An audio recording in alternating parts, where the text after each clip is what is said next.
A warm welcome to Disky Talk with Luyolo. If you're tuning in for the very first time, I do ask that you please subscribe and hit that notification bell. If you've been a part of this journey, I hope you thoroughly enjoy this episode. So, on today's episode, I discuss all things Soweto Derby post-match analysis as Kaizer Chiefs won 2-1. And in today's match, so many balls were missed. So, don't be a loser like Orlando Pirates. Take care of your balls with the Lawnmower 4.0. So, to get the Lawnmower 4.0, go to www.manscaped.com, search underneath products, click on the Lawnmower 4.0, add to cart, add then the code DiskyTalk to get 20% off and free shipment as well.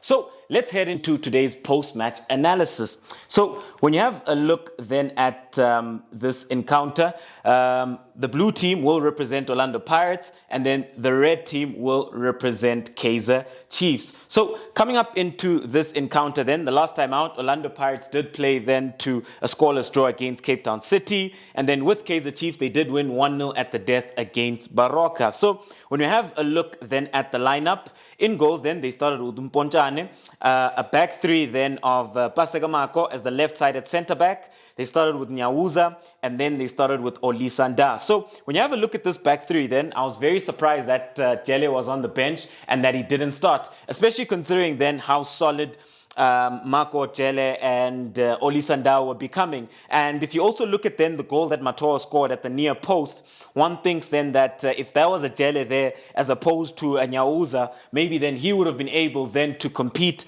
with Matoho within the air. However, when we move on right along then and have a look at the heart of midfield. So within the heart of midfield then, they did start with Mutswari and they did start with Munare as well. And when you have a look at this pair, I just think that they struggled with regards to progressing the ball and being able then to find those penetrative passes within the heart of midfield. And they just couldn't progress the ball for this Orlando Pirates side and ensure then they play those penetrative passes within the final third. As a result of that, they even took Mutswari off and they brought on Abel Mabaso. But yeah, he also then didn't make much of a difference. And then when you have a look at it then, as the right wing back, they did start with Bandi Leshandu. As the left wing back, they did start with Hoto. And then when you have a look at the two number 10s, they started with Dlamini and they started with Loch.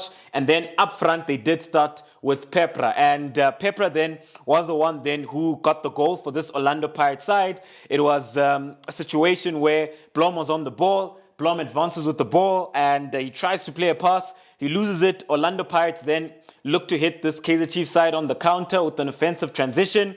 Loch got the ball. He plays in Munare, and then Munare plays that ball into the back post, and then that's where PEPRAH finished off. However, when you have a look at Orlando Pirates overall, I just think that on the day, Orlando Pirates really struggled, especially in the first half, with regards to dealing with Kaizer Chiefs' high press and with regards then to the intensity that Kaizer Chiefs were playing at, especially then when it came into the build-up phase and consolidation phase. Orlando Pirates then were struggling to build up and they were also struggling then to get control of the midfield because of how Kaizer Chiefs were looking to press and get around them. And even then, when you look at the second half, they just really couldn't impose themselves and they couldn't create those clear-cut chances. You know, they did have the lion's share of possession. However, at the end of the day, they couldn't create those clear-cut chances and they couldn't penetrate into the final third. And then when we move on right along then, let's have a look at Kaizer Chiefs. So coming up then into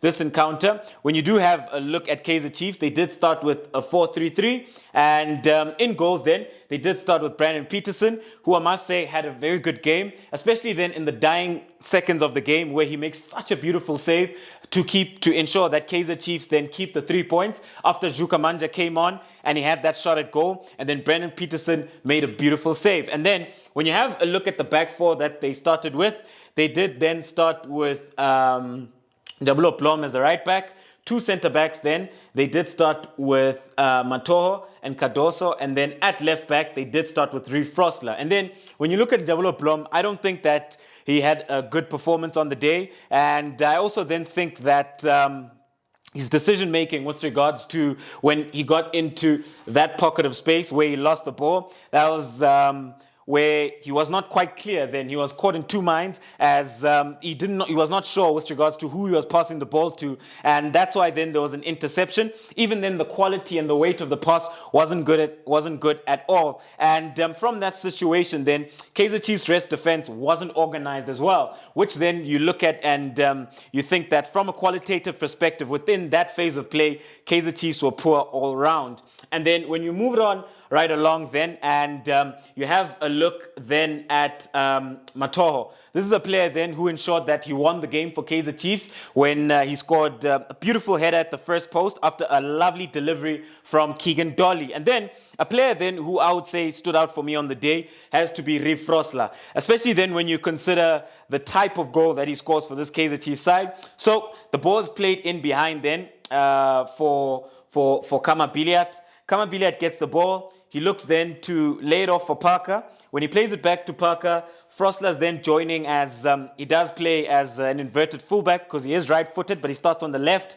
And then he does look to come into that pocket of space. The ball is laid off for him within zone 14 there. He hits it first time, and what a beautiful goal by Frosler. And I think then throughout the game then, he was also able to ensure that he was solid on his side, and he had a very good performance on the day. And then when you have a look then at the heart of midfield, so within the heart of midfield then, they did start with Njabulo Ngobo, they started with Nange, and then you also had Parker within the heart of midfield. And then when you move on right along then and you have a look at the front three, they did start with Dolly on the right-hand side. They started with Manyama up front. And then on the left-hand side, they did then start with Biliat. However, we did see that Biliat went off injured, and which was quite unfortunate within the first half, and they did bring Bacchus on, who I think at certain phases, he was able to give Kaizer Chiefs a bit of that control within the heart of midfield, and he was also able then to ensure that